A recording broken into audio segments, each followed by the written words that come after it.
থেকে বাংলাদেশ জাতীয়তাবাদী দল তার অঙ্গ সংগঠনকে ঢালাওভাবে সাজানোর জন্য উনি তৃণমূল থেকে নির্বাচনের মাধ্যমে প্রতিনিধি নির্বাচন করে এবং সেই নির্বাচিত জনপ্রতিনিধিদের মাধ্যমে ভোটের মাধ্যমে যারা নির্বাচিত হবে তাদের মাধ্যমে আমাদের সাংগঠনিক কার্যক্রম পরিচালিত হবে। এতে করে তাদের মধ্যে একটা দায়িত্ববোধ সৃষ্টি হবে। যারা ভোট দেবেন তারাও তাদের ভোটের গুরুত্ব সম্পর্কে বুঝবেন। উভয় পক্ষে আবার নেতারাও কর্মী চিনবেন, কর্মীরাও নেতা চিনবেন। এটা হচ্ছে একটা সোজা চাপটা কথা আর যে বাংলা আমাদের নোয়াখালী ভাষার যেটা কথা আর আপনার সামনের দুয়ার পিছনের দুয়ার সব দুয়ারে নেতা এখন কর্মী চিনবে। আগে কর্মী নেতার কাছে যাইতো, এখন নেতারাই কর্মীর কাছে যেতে হয় যদি ভবিষ্যতে নেতৃত্বে আসতে হয়। এটা হলো একটা বিষয়। আরেকটা হচ্ছে আপনি জানেন আমাদের নেতা শহীদ রাষ্ট্রপতি জিয়াউর রহমান এদেশে একদলীয় ব্যবস্থা থেকে বাংলাদেশে বহুদলীয় গণতন্ত্র প্রতিষ্ঠা করেছেন। 9 বছর স্বৈরাচার বিরোধী আন্দোলন করে বেগম খালেদা জিয়ার নেতৃত্বে আমরা এরশাদের পতন ঘটিয়ে বাংলাদেশে সংসদীয় গণতন্ত্র প্রতিষ্ঠা করেছি। বর্তমানে বাংলাদেশের সংসদীয় গণতন্ত্র সংবিধান অনুযায়ী এটা চলমান। বিগত 18 বছর হাসিনা অবৈধভাবে ক্ষমতা ছিল। এই ক্ষমতা থাকাকালীন সময় বাংলাদেশে কোনো নির্বাচনের কোনো বলাই ছিল না, প্রয়োজন ছিল না। আপনার ইউনিয়ন পরিষদের মেম্বার, মহিলা মেম্বার পর্যন্ত তারা তাদের ভোট অধিকার প্রয়োগ করতে পারে নাই। জনগণ তাদের সঠিক প্রতিনিধি নির্বাচন করতে পারে নাই এবং সেখানে অনেকগুলো নির্বাচন আমরা যখন এই অবস্থা বেহাল অবস্থা দেখছি, আমরা বাংলাদেশ জাতীয়তাবাদী দল এবং তার অনুসারী যারা ছিল আমরা নির্বাচন বয়কট করেছি। 2014 সাল 2018 সালে অংশগ্রহণ করেছি, 2024 সালে তো আপনারা দেখেছেন। এই বিভিন্ন কারণে বাংলাদেশের জনগণ নির্বাচন বিমুখ হয়ে গেছে এবং নির্বাচন ব্যালট পেপারে কোথায় আপনার সিলমান্ত অনেকে এটা কিন্তু ভুলে গেছে। এখানে এর আগে আমি যখন আসছি এখানে আমাদের কিছু ভোট ওয়ার্ড পর্যায়ে ব্যালট পেপার ভুল হয়েছে, তাদের সেটা বালতিল করছে। আমি জিজ্ঞেস কেন, ওই উল্টাপাল্টা সিগনেচার সিল মারে দিচ্ছে, মানে সিলটা পুরোপুরি যাকে ভোট দেয় তার মধ্যে মারতে হবে সেটা বোঝেনি, অর্ধেক এদিকে অর্ধেক সেদিকে উল্টাপাল্টা মারাতে সেগুলো ক্যান্সেল হয়েছে। এখন মূল বিষয় যেটা হচ্ছে সেটা হচ্ছে আমরা গণতন্ত্রের প্রতি সর্বোচ্চ শ্রদ্ধাশীল, গণতান্ত্রিক প্রক্রিয়ার প্রতি আমরা সর্বোচ্চ শ্রদ্ধাশীল এবং পৃথিবীর বড় বড় রাষ্ট্র যারা যেভাবে দেশ পরিচালিত হচ্ছে সর্ব জায়গায় একই জিনিস, গণতান্ত্রিক পদ্ধতিতে নির্বাচন করা, জনগণের প্রতিনিধি নির্বাচিত করবে, জনগণের ভোটের মাধ্যমে জনগণের সরকার প্রতিনিধির মাধ্যমে সরকার নির্বাচিত হবে। এটা হচ্ছে মূল বিষয়। কিন্তু আপনারা লক্ষ্য করে দেখেছেন হাসিনা পতনের পর তত্ত্বাবধায়ক সরকার প্রতিষ্ঠিত হয়েছে। এই সরকারকে আমরা পূর্ণরূপে সমর্থন জানিয়েছি এবং সরকারের সমর্থন আমরা বারবার সমর্থন দিয়েছি। সরকারকে আমরা অনুরোধ করেছি বাংলাদেশের এই চলমান পরিস্থিতি, 18 বছরের এই পরিস্থিতির কিছু কিছু বুঝ ত্রুটি আছে, অতি দ্রুত সময়ে কিছু কিছু ব্যাপার আছে নির্বাচন করার পূর্বে এগুলা সংস্কার করে দ্রুত সময়ে একটি নির্বাচনী রোডম্যাপ ঘোষণা করার জন্য।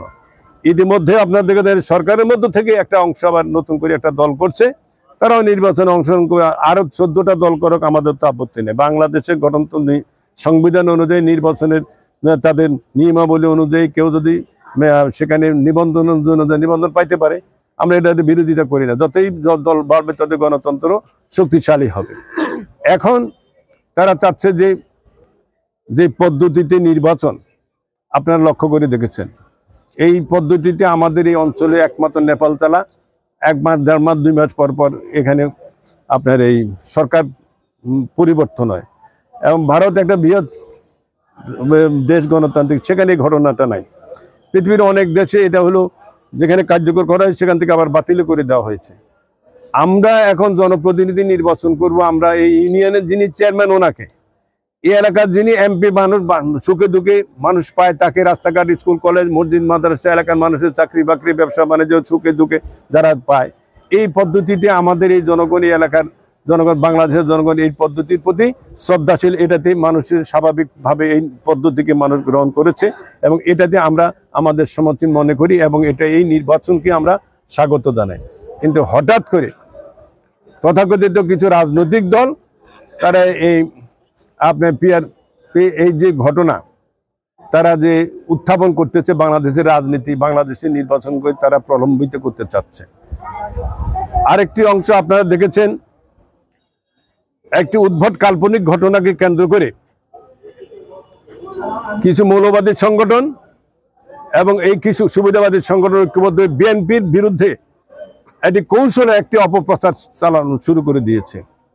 আমি স্পষ্টভাবে বলে দিতে চাই, শহীদ রাষ্ট্রপতি জিয়াউর রহমান এদেশের সর্বোচ্চ ব্যক্তি, যে তার জীবনের ঝুঁকি নিয়ে তৎকালীন সময়ে বাংলাদেশে হাজার হাজার রাজনৈতিক দল ছিলেন, আওয়ামী লীগের এমপিরা ছিলেন, দায়িত্বশীল ব্যক্তি ছিলেন, কেউ স্বাধীনতার ঘোষণা দেয়নি। উনি ওনার নিজের জীবনের ঝুঁকি নিয়ে, একজন মেজর যিনি তার বয়স কতটুকু ভালোভাবে জানেন, ওই বয়সে তিনি বাংলাদেশের প্রথম রাষ্ট্রপতি নিজেকে ঘোষণা দিয়ে তারপর উনি স্বাধীনতা ঘোষণা দিয়েছেন।